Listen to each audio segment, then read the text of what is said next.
बिन हम जाने पे आफत बनी गईलू। जीना सकीला अब तोहरा बिन हम जाने पे आफत बनी गईलू। प्यारी के हमरा कदर न कईलू, प्यारी के हमरा कदर न कईलू।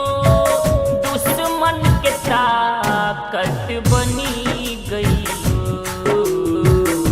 जीना सकीला अब तोहरा बिन हम जाने पे आफत बनी गईलू।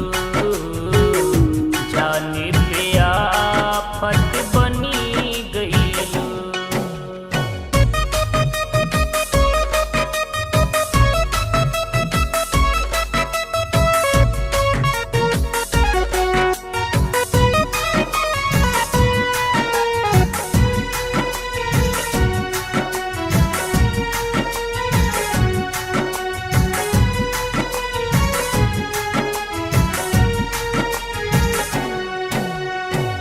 जनऊ से बढ़ के हम तो तोहरा के चाहनी। प्यारी में देबू धोखा हम नहीं जननी। जा जान अच्छा सिला दिहलू प्यारी के हमरा। चेहरा तोहार पहचानी न पवनी। के संवरनी नेह से अपना दूसरे के साचा में ढली गईलू। प्यारी के हमरा कदर न कईलू, प्यारे के हमरा कदर न कईलू। दुश्मन के ताकत बनी गईलू। सकीला अब तोहरा बिन हम जाने पे आफत बनी गईलू। जाने पे आफत बनी गईलू।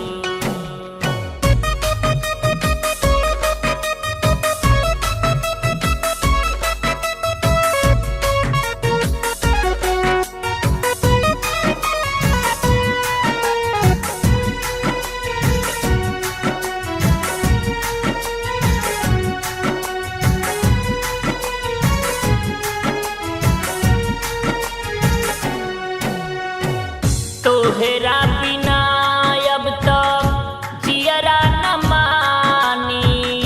तू ही बताव कैसे जीही रानी। हाँ हाँ का तोहरा सूझल जोड़लू दुश्मन से नाता। काहे छल कैलू तू हम पूछतानी। कहल रहलू जीवन भर साथी निभाई। फिर काहे जिंदगी से चली गईलू। प्यारी के हमरा कदर न कईलू, प्यारी के हमरा कदर न कईलू। दुश्मन के ताकत बनी गईलू।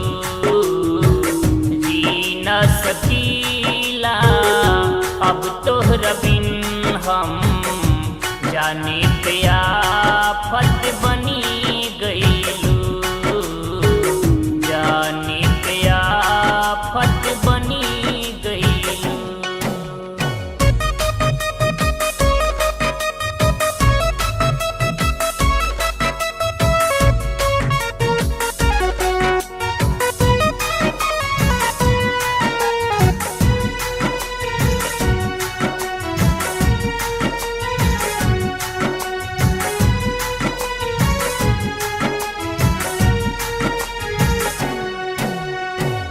पूछे इरशाद तो से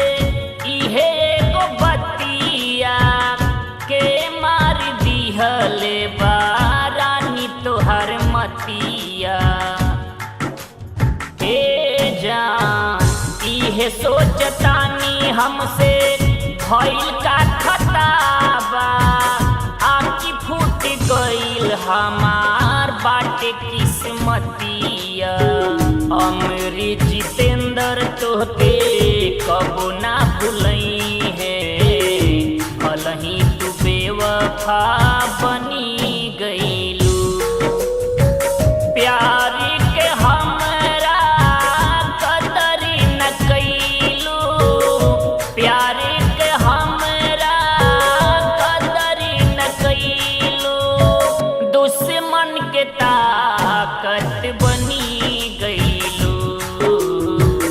जी न सकीला अब तोहरा बिन हम, जाने पे आफत बनी